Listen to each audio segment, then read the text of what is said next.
delay in the live comments. Yeah, there's a few seconds delay, but anyway, we are live, so welcome to the live stream, guys. Me and Left-Leaning Politics are going to be debating two members of the classical liberal hype house, Libertarian Logic and Sappa JJ.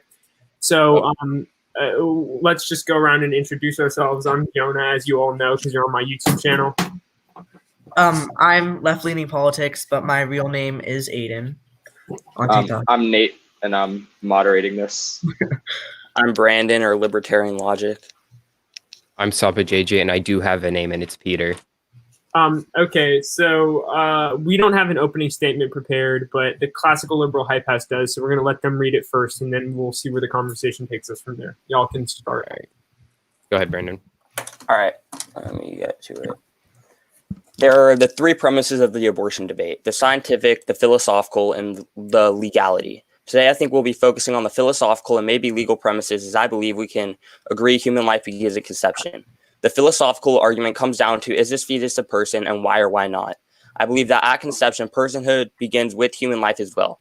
This is backed up by many reputable philosophical and peer-reviewed articles from institutions such as Princeton and the NCBI, in which they state the only consistent line that personhood can begin is conception.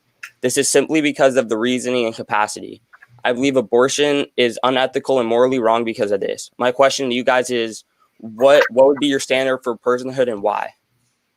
So is that it? Yeah. Okay. Yeah. So I think that we would both define personhood as the set of intellectual capacities that differentiates humans from other organisms in practice. Now, that doesn't mean it's necessarily confined to humans. There are other organisms that could theoretically experience sentience. For example, if a mermaid were to exist or an alien were to come to the United States, I wouldn't say because they don't have human DNA, they don't deserve rights. I think that they deserve rights in the exact same way as humans, based on the fact that they have some sort of intellectual capacity that only humans have currently. I think that although the line is unclear, I think that there is a point after conception at which we can draw the line and safely say that we are not depriving anyone of their intellectual capacities. And I think that the personhood argument about it starting at conception is just a refusal to acknowledge the fact that there is no intellectual capacity or recognition before a certain point in fetal development. Wait, so you talk about like a mermaid and an alien. Do you think that like a baby at like, let's say 1 month has the same intellectual capacity like me and you? Or I don't think it's important to weigh, right? So like for me, it's a threshold because I don't think there's any way of like objectively measuring sentience. However, we can say that it does not occur before you have a certain level of physical capacity. So once you have those physical capacities, or once you even could have those physical capacities, I don't think it's up to humans to weigh. what do you mean by physical capacities? What do you mean by could have those physical capacities? Well, you need a functional functional cerebral cortex in order to think rationally. The means of sentience, basically, in physical form. So you have to have the radical capacity for sentience. The radical? The current capacity, that they call it radical. Yeah, absolutely. Okay. So, well, that's not necessarily... So if you actually look at like brain dead, right? They don't necessarily define it as radical capacity. More, they define it as capacity to develop radical capacity, right? So there's an article by the NIH. Wait. Back up. What's your definition of brain dead? The definition of brain dead, according to the National Institute of Health, is the loss of the brain, in their view, inevitably leads to the loss not only of the capacity for, but also the radical capacity to develop a capacity for the brain. Yeah, exactly. So a fetus has the radical capacity to develop a capacity for the brain. So they wouldn't be considered dead, right? They would be... No, I wouldn't consider a fetus dead. I'd consider it living. I just wouldn't consider it valuable. And that's the end of the radical capacity or whatever. That's what we recognize as the end of personhood. And I think between the start and the end of personhood, or the start, like the most generous definitions of the start and end of personhood, it's not okay to kill people because we can't know. Does that make sense? We can't determine value from potential. Well, it's not necessarily... Well, I mean, yes. Sorry, Brandon, go. So when would the end be of personhood? The end of personhood is when you have had some form of intellectual sentience and rational capacities in the past, and you no longer have those rational capacities and you cannot regain them in a physical form. So why do you have to have them in the past? What do you mean, why do you have to have them in the past? Because personhood hasn't started if you don't have them at any point. But why does the past matter more than the future? Why does me having personhood in the past matter more than me having personhood in the future? It doesn't matter more. I'm just saying that in order for something to end, it has to have been true at some point. Yeah, exactly. But I'm saying You can't like end a book before you read part of the book. That's what I'm saying. Like personhood only ends once it exists, right? So you're right. Had personhood in the past in order for your personhood to end. That's not like okay. Sorry, I misunderstood what you were saying. Sorry, I see. So basically, the death is what you're saying is when personhood would be over. That's one possibility, but there are also people that enter a permanent vegetative state and they have tests for determining that, and there are people that do become brain dead and they do pull the plug on them unless their family decides. And I think that that's a process that's fairly consistent with the process of abortion. Right. So with the coma patients, if they know they're going to come back, right? If they know they're going to develop the radical capacity, generally they do not pull the plug, right? Yeah. It's when they enter the vegetative state and they know there's no there's no capacity for them to come back or redevelop the sentience and stuff like that, right? So I would say that it's a false equivalency to compare the vegetative state person in coma, like the one that can pull the plug to a fetus. Rather, it would be more of an equivalency to compare the person who's going to come back from the coma to the fetus. No, I would say that's completely inaccurate, because the way that they actually measure sentience is by seeing if your brain activity exists at all. If it doesn't exist, they will usually designate you as someone who cannot regain sentience and therefore say that your life is over. Not necessarily, actually. That is how they do it.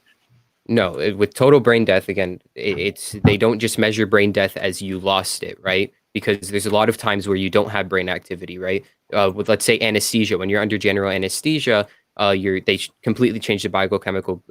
They've changed the biochemical format of your brain, so your cortex isn't working at all, so you can't feel pain, you can't feel any sensation, your brain activity doesn't happen anymore. But we don't consider somebody dead when they're under anesthesia because we know that they have the capacity to come back. Yeah. I don't know what's inconsistent with the argument in that. Exactly. Well, yeah, because they have the capacity to come back, and the fetus will have the capacity to at the same time. What you're defining something as coming back, when in reality it's just they've never lost their personhood. They still have the functional capacity, like the physical functional capacities, in order to like. But under them, they would develop them after the anesthesia. Like that's a fact. No, but you're saying that there's two criteria. You're saying that there's the criteria that they have the brain, and then there's a criteria that the brain will have this. But that's not necessarily true. Only one criteria. The important distinction. The important distinction is that they have the physical capacity to do so. But the actual standard that we're using, since we can't actually measure sentience as humans, as fallible beings, as creatures that can't actually measure these things, we're weighing based off. We're using our weighing standard based off the physical capacity to do so, right? So so it's the capacity, right? Yeah, the physical capacity in the current moment to because like if you have the organs to be able to experience sentience, I don't think that it is morally defensible to end the life of that person. So it's not necessarily that you have you just have to have the organs, and then the organs have to be able to work. There's no way that we can conclusively determine, right? So like if we had a way of conclusively determining that, it would be completely different, but we just don't have those capabilities. I mean, yeah, we do have the capability to determine that a fetus will have the capacity to develop. Yeah, I mean, we do.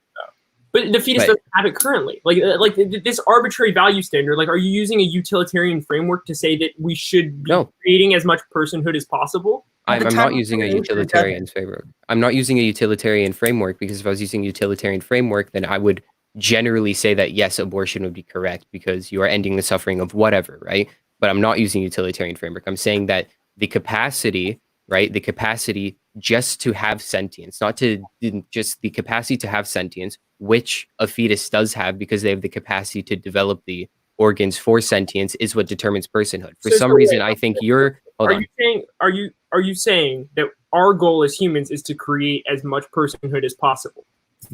No. When did I ever say that? So I don't. I'm not saying it's to create as much personhood as possible. Stop someone from reaching personhood unless it's good to create personhood. But they aren't reaching personhood. The thing is, you're saying that they're going to reach personhood. Exactly. I'm saying that personhood starts at the capacity to develop those things. Why? Because a sperm doesn't have the capacity to develop those things, right? So obviously a sperm wouldn't be a person, but as soon as you fuse the Why sperm is and that the egg an together important with, distinction? That's completely meaningless to me. There's no ethical difference to me. You're saying that like this thing that's already not bad, which is killing a fetus that doesn't have any rational capacity, becomes bad once it is going to naturally become a person. And you have to establish that interfering with natural processes is wrong in order to apply that standard to this line of logic. Jonah, is your standard that they have the organs to do it, or is your standard that they have the capacity to do it? This is the same thing. I don't understand what you're saying. Just is your standard that they have the organs to sentience, or is your standard that they have the capacity to sentience? Our standard is that in the current moment, they could have sentience theoretically given their physical capacities. So it's natural capacity based on the organs that you have? This is getting so convoluted. I don't understand what you're saying. You're violating Basically, we're special saying- pleading. What? Yeah, because look, so like we're trying to understand what your argument is here. Are you arguing that the fact that they have the organs makes them a person, or the fact that they have the natural capacity? I'm saying that. Okay. Let's back up. I'm saying that the fact that they actually have those intellectual capacities is what makes them a person. But theoretically, there is no way of knowing whether they have those intellectual capacities, given the fact that they have the organs. Does that not make sense? So, well, I'm saying you're making the argument that they have the organs and that the organs have to be able to theoretically function, right? Yes. Okay, well then a dead person, ultimately, since they have the organs, but we have to determine whether they can theoretically function, we would have to wait a couple of days before we even decide to make sure that they're brain dead, because How are you gonna make that comparison? hypothetically, they could have a function of it. Okay, then I'm fine with waiting a couple of days to make sure someone is brain dead. That is cool. But that's not how we measure it. I'm That's saying it would be okay. scientifically inaccurate to say that's how we measure it. That's just a complete falsehood. Do we wait a couple of days before we determine a dead I don't know person if is we dead? do, but we're talking about what we should do. Okay, yeah, sure. But okay, fine. What we should do. No, I don't think we should. Why not? Because you can determine a dead person is dead whether they have the capacity to You know what? develop those things. So then we don't have to wait a couple of days if they don't have the capacity to develop them. I don't understand what you're saying. No, but you're saying that the fact that they have the organs theoretically gives them that capacity. Yes, absolutely. You cannot think without a cortex that has the physical capability of thinking. Yes. Yeah, but, okay, so you're conflating current capacity with natural capacity. You're saying that they have to have the current capacity of the organs for the natural capacity to use those organs. What? You're saying that they have to have the current capacity of having those organs for the natural capacity of being able to use them, and you can't do that, right? You can't use that kind of It would be a logic. special pleading okay. logical fallacy. I know how to explain it in a way that you guys will understand it. You guys are saying that personhood is valuable. And that's sorry. I didn't mean for that to sound like an insult at all. I just don't know. Like we're kind of talking past each other here, and either I'm being unclear or you guys aren't understanding, one of the two. But you guys are saying that that the only consistent line. You guys are saying that the only consistent line that we can draw is at the start of human life, and I'm saying the only consistent line that we can draw is that at which you have organs that are at some point or that at the current moment could be capable of rational capacity. Exactly. So you're using the current capacity of having the organs, and then also using that criteria of current capacity of having the organs on top of natural capacity for those organs being able to work, which you can't do. Right. We have the same definition of personhood. Well, no, we don't have the same definition of personhood. Our definition of personhood is just natural capacity, because natural capacity is constant throughout, right? Whether you have the natural capacity to sentience as a fetus, the same way that you do when you're my age, right? No. Even though you haven't, yes, you have the same natural capacity. What can you define natural capacity? No. I don't know what term you're referring to, but even if you're using some convoluted term that means like you'll be able to develop it, it's completely irrelevant from an ethical standpoint. The development doesn't mean anything. The actual presence of those organs is the best line that we can draw as humans. So natural capacity is something rooted in the nature, right? Rooted in the nature of being a human, right? So our natural capacity to be sentient starts when we are at conception, because What do you mean? What is rooted in the nature? Define that term. Like inherent values, things that you will inherently get. 50 to 80% of humans die before that happens. It's not inherent in any way, shape, or form. That's not what inherent means. That means that you will be able to develop them. If you die due to some natural cause, that doesn't mean that you aren't inherently able to have that, dude. Yeah, it does. I am inherently able to get to the age of 50. Whether I die at the age of 20 doesn't really matter to my inherent capacity to be 50 years old. I don't understand what you're saying at all. Because you are conflating the idea that you could die to the inherent capacity to be able to develop to some certain point. I have the inherent capacity to develop to be an adult. Whether I die at the age of 5 is not. And you're saying that's what's valuable about humans, that we could eventually have the inherent capacity to be able to develop to a certain point. I don't understand the meaningfulness of that distinction whatsoever. I think it's just something that's pointless to protect the pro-life side. I really do not understand what value a fetus has compared to a sperm cell. It has no intellectual capacities that a sperm cell doesn't have. Just because it'll naturally develop doesn't mean anything to me. I just don't understand. You going from 1 second to another is based on your inherent capacity to go from 1 second to another. That's what it is. I have intellectual sentience, which is why in every second... The thing is, it's natural wrong. capacity is completely constant, right? Natural capacity is constant, whether you developed it or whether you haven't. Natural capacity always happens. Discussion, and it's not. The discussion. No, current capacity is the only thing that's relevant to the discussion. Yeah, but you aren't distincting it on current capacity. That's what you're trying to tell you. Your whole thing on current. Based on current capacity. You're misrepresenting my argument if you say that I'm not. It's just a statement. No, dude. If it was based on current capacity, then if characteristic X disappeared for any sort of time, you lose personhood immediately. That's not the case at all. I'm talking. That's what current capacity means. So here, look. So you're defining personhood as having X characteristics, right? No. So when yes. Okay. So when X characteristics are gone, if you're applying the current capacity, then that person would not be a person anymore, right? Because in the current state of being, in that current capacity, they don't have X characteristics. So by your logic, why would they still be a person?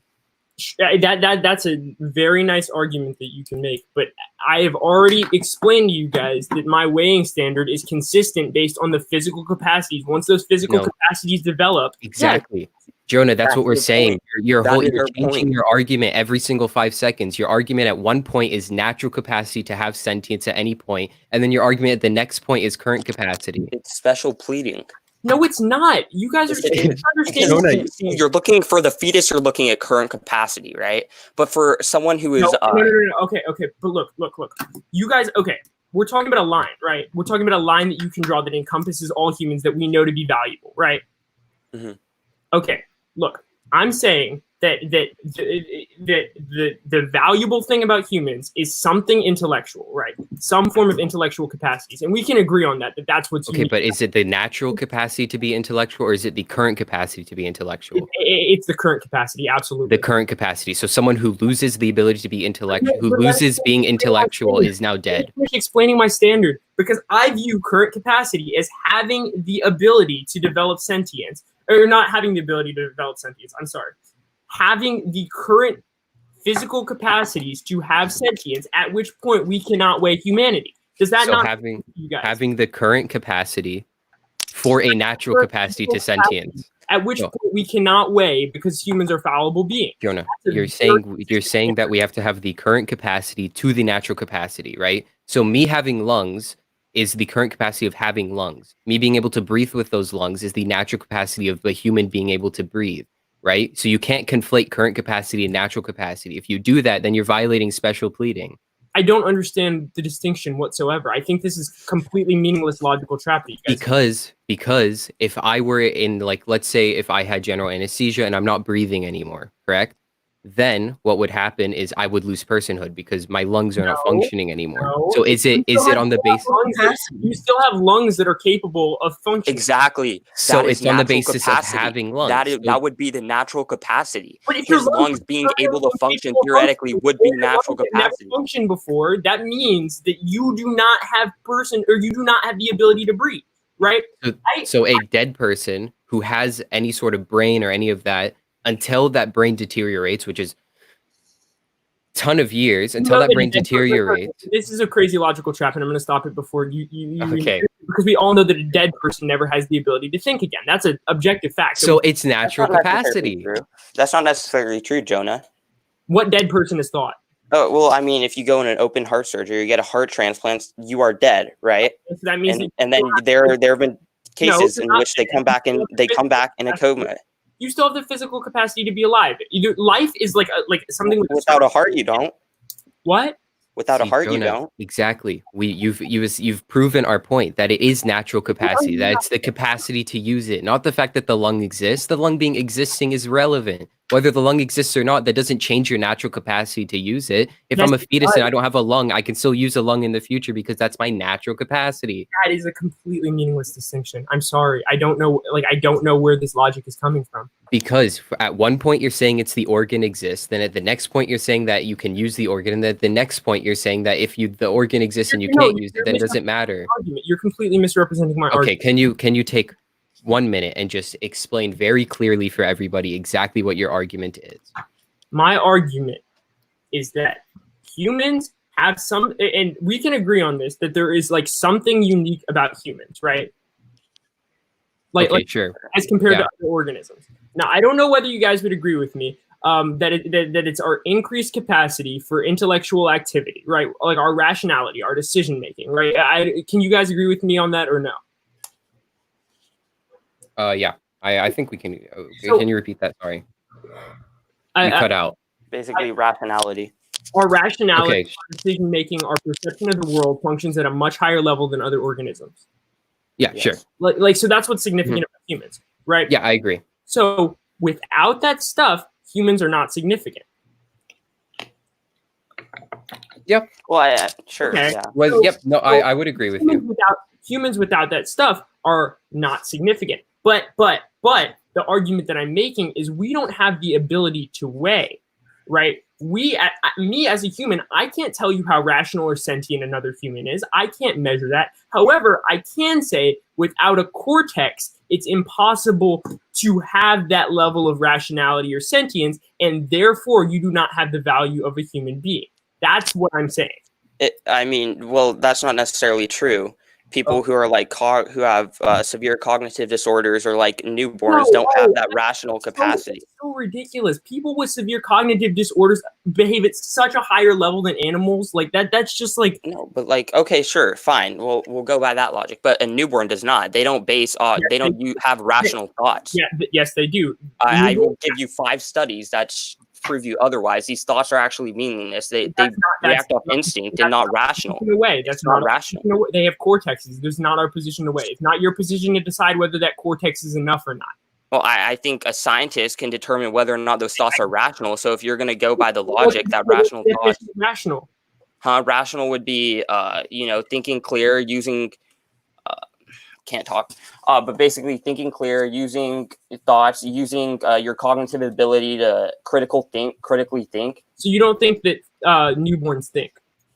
No, they think, but they don't think rationally. They think off instinct. Like I can give you 5 studies that show that like the thoughts that go through their mind, like they're meaningless. And They build over time, and they become rational. That's how they get their first words out. What I'm saying to you is that they have some form of processing and understanding and thinking about the world, which we cannot measure objectively. Even if you have these 5 studies, and we should be able to agree that it is impossible to know conclusively that they are thinking at a high or low enough level. We just know that they have the capacity with their prefrontal cortex and their cerebral cortex to do that in some way, shape, or form, at which point it becomes the way. The natural capacity, which would be the natural capacity. So, yeah. So, can you tell us the exact week that you would cut off? I personally think that that at 24 weeks, there's a consensus that after 24 weeks, the cortices start becoming functional in some way, shape, or form. If you can provide me evidence to show that cortices become functional before that, then I will push the qualification to a smaller amount of weeks. So, would you say a baby at 8 weeks has the same ability to rational thought as chimpanzee at 5 years? That's not for me to determine. I mean, generally you can measure it. I can't. I don't have a weighing standard other than having some form of the physical capacity. I really think that it's wrong to say that some people. So you just have to have the physical capacity. You just have to be doing it, right? You have to have the ability to do it based on your physical capacities. Yes, the current ability. So you have to have the natural capacity based on your current capacity. Which one is natural and which one is current? Natural is just you will be able to do it even if you aren't currently. I know you have to have the current capacity, but the only way. Sorry. I didn't mean to pop up the comment. Okay, sorry, my bad. The only thing is the current physical capacities. Okay. So it's based on. I still don't understand your point. It's based on you currently doing the thing, or it's based on the organs that you currently have? It's based on you currently doing the thing weighed by the standard of the organs that you currently have. Okay, so if I'm not doing the thing, then I'm no longer valuable. What do you? Yeah, well, if you have an inability to do it, but the thing is, as humans, we measure that. Like I just said, our weighing standard is the organs that you currently have. So, is it me currently doing it, or is it just me being able to do it? It's from an ethical standpoint, or from a legal standpoint, or like distinctions that other humans can actually make about the topic. So you didn't answer the question. I think you just dodged it. I'm asking you to clarify the question, right? Because I think, technically speaking, it's you actually doing it. But from a human perspective, we cannot make laws that actually weigh people doing it at a certain time. We can only make laws based on their ability to do it at any given time. Okay, I agree with you. Yeah, we have to make laws based on their ability to do it at any given time. Yeah, at the given time that I'm referring to, in the moment. Okay, if I'm under general anesthesia, I can't do it in the moment. But you even if I wanted to, I couldn't. That's still a deprivation of a choice. That's a completely different scenario, because when you go under general anesthesia, you say to either the doctor or someone else that I want to have this procedure, or your family. Not necessarily. Yes, no, not necessarily. Not necessarily. If I no, dude, Jonah, if I get into a car crash and there's no family around me and I need emergency surgery, they're going to put me under general anesthesia without my consent. Yeah, and the assumption is that you would like to continue to live. Continue. Oh, so we err on the side of life. What do you mean? No, we don't err on the side of life. We err on the side of respecting people's personal choices. Well, it wasn't my choice to assume that I was living. What if I wanted to die? Then you can kill yourself. Well, I can't in that moment because I'm currently unconscious because I'm in a car accident. You can write a do not resuscitate. People write those all the time. Yeah, but what if I didn't know that I was going to get into a car accident, so I didn't write a do not resuscitate thing? What does that have to do with anything? I'm saying if I get into a car accident, yeah, I can turn on. If I get into a car accident, right, I am unconscious, and I go into an emergency hospital. They put me under general anesthesia without my consent, without my family's consent, because they don't have the ability to call them. And you wanted to die. Well, they can't tell that. They can't tell if I want to live or die. So we err on the side of life. Usually. Okay. Well, the reason that they err on the side of life is because death is irreversible in that case. So you could still wait. But you still have the ability to reverse the decision that they made if they err on the side of life. Whereas on the side of death, they don't have the ability to make the differentiation, which is why they let people die with do not resuscitate orders. So then why do we have to? Yeah, they do allow people to die with do not resuscitate orders. Yes, exactly. I think that. Let's say a newborn came out and they had the rational capacity to think about it and they wanted to kill themselves, then, I mean, we can do everything we can, but we can't legally do anything against them. I'm a minarchist. So, like, basically, I think suicide should be legal. It should be completely up to consent. But the difference is... Speak up a little bit. Your mic is really quiet. You might want to move it closer. Yeah, someone told me to turn it down. Yeah, I agree with you that if you choose to kill yourself, if that's a consensual choice you make, then, yeah, you can do it. Right. But if you can't make that consensual choice, why do we err on the side of life? It's actually good to err on the side of life, right? Because it's not an irreversible thing. We err on the side of personhood. We err on the side of preserving personhood. We don't err on the side of life. Yeah, but their personhood doesn't exist when I'm under general anesthesia under your But it did criteria. exist. It still does. It still does under my weighing standard. It absolutely Your weighing standard. It still has the physical capacity to experience personhood, yes. So yeah, I mean, a fetus has the physical capacity to. Yes, it does, because you're either weighing it on the physical capacity to have the organs, or you're weighing it on the natural capacity to the current capacity with the organs to experience personhood. Yeah, exactly. So it's the natural capacity, but natural capacity, you can't just say natural capacity with the current capacity. You can't make your natural capacity based on the criteria that you currently have. Why Natural not? capacity One has or to be the other. consistent. That would be a special Why? pleading logical fallacy. What do you? How is that special pleading? Because Because you're special you're- pleading. Yeah, go ahead, Brandon. So basically, for the fetus, I've already explained this. You're looking at the current capacity, right? But for the person in the coma, you're saying, well, they have the organs, so they currently have the organs, even though they can't work. So I'm gonna apply the natural capacity to those organs, or I'm gonna apply the natural capacity to that person now. No, Which no, would just not make any sense. No, because okay, look, because it's physically impossible for a fetus to experience rational thought, right? It's not physically impossible for someone in a coma to experience rational thought. Exactly. That's what I'm saying. You're basing your so- natural so capacity you agree on with the you're basing your natural capacity on the basis of a certain characteristic existing. Based on yes, because I'm just saying that as humans, we cannot say that it is impossible for someone in a coma to be experiencing Exactly, sentience. but exactly that's not It's how you're impossible, supposed. but it But is that's not how you're supposed to. That's not how you're supposed to measure natural capacity. You According can't to be. No, not according to me. According to logic. That's not what I'm using then. I'm using a different standard. You could call it whatever you want, but either way, you're getting into a semantics argument that doesn't actually address. Well, no. So special pleading is when you take a basic concept and you apply it to only what you want it to apply to. So you're taking natural capacity and applying it to what you want to. That's something that you can't do in an argument. I'm using something that's not natural capacity. I'm using some sort of other weighing standard named, let's say, degree. That's Okay. And what does that mean? It means that if you, as humans, it means that personhood is the only thing that is valuable, and as humans, the only line that we can draw is based on physical characteristics that currently exist. Okay, And what are those physical characteristics? Having functional cortices. Functional? So if they're Mhm. not functioning, then If they can function, if the cortices in someone's brain are unable to, if they function in the past, then they are functional theoretically until it is conclusively proven that they will never function again. Yes. okay, but why does it functioning in the past matter more than it functioning in the future? Well, I can prove that a fetus will have functioning. I mean, just based on estimations. Not at the moment. Just based on estimations, I know they'll be able to function. Not in the moment. Well, I know anyone under general anesthesia won't be able to have a functioning cortex either. Okay, well, that's still a deprivation of some sort of choice that they're making. It's a completely different scenario. But they didn't make the choice. Yes, they did. No. Okay, well, under your framework, they can just reverse the choice that the doctors made easily. Yeah, when they have that sort of when we err on the side of life, and then we have that sort of decision afterwards. I don't understand how this ethical standard applies whatsoever. Well, because we err on the side of preserving the life, right? If you are incapable of consent, we err on the side of preserving the life. I agree that we should preserve life when life is valuable.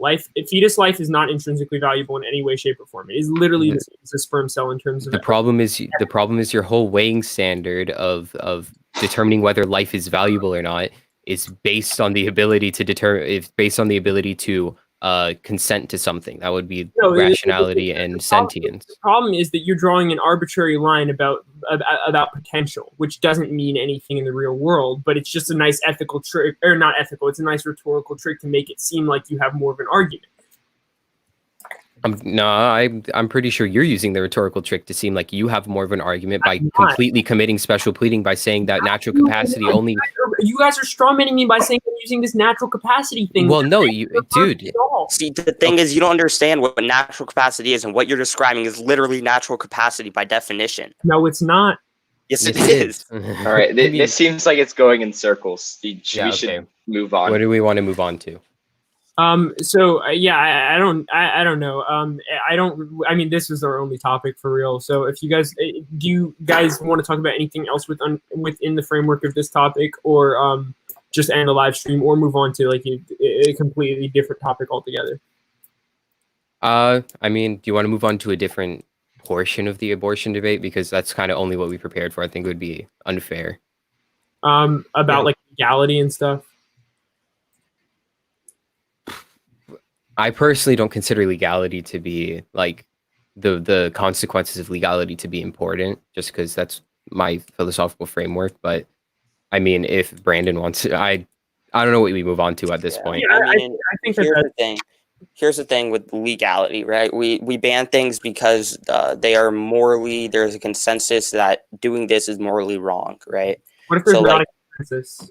well, I mean, if there is the consensus, so if we're going to relate this to abortion, right? I think there's a consensus that killing a person is wrong, right? Yeah, but I think that the disagreement is about whether abortion. Yeah, exactly. So if we can prove to people that this is a person, then therefore that this abortion should be made illegal, right? And whether or not it'll work is kind of insignificant. I can give you some studies that show that it would work, but we wouldn't make rape illegal if rape rates were to go down. You know what I'm saying? Yeah. I understand that argument. I don't have any statistics prepared. I do know that the CDC numbers on abortion are meaningless, but or like from 1970 to 1973. I have an article that shows the average between the gut matcher and the CDC that proves that abortion rates actually went up after they were made legal. The CDC didn't record abortions until they became legal. No, they started recording in when they became legal in California, right? Yeah, what was it 1970? It was like 1970. They only recorded legal abortions. Yeah, no, I know. That's why it includes the gut matcher, because gut matcher also determined how many illegal abortions there were as well. So it basically added them together. Okay, well, I don't know anything about this topic, and I think that my internet is lagging, and I think we've reached the conclusion of this discussion. But anyway, thank you guys for coming on. Yep. I felt Thanks for having us. Even though I do not feel like convinced in any way, I do think that was a more constructive discussion than or like at least like a more like intelligent discussion than abortion debates usually are. So yeah, I appreciate y'all for taking the time, and y'all have a good day. Be safe with Corona. Yep, you too. You too. All right. See ya. See ya. All right.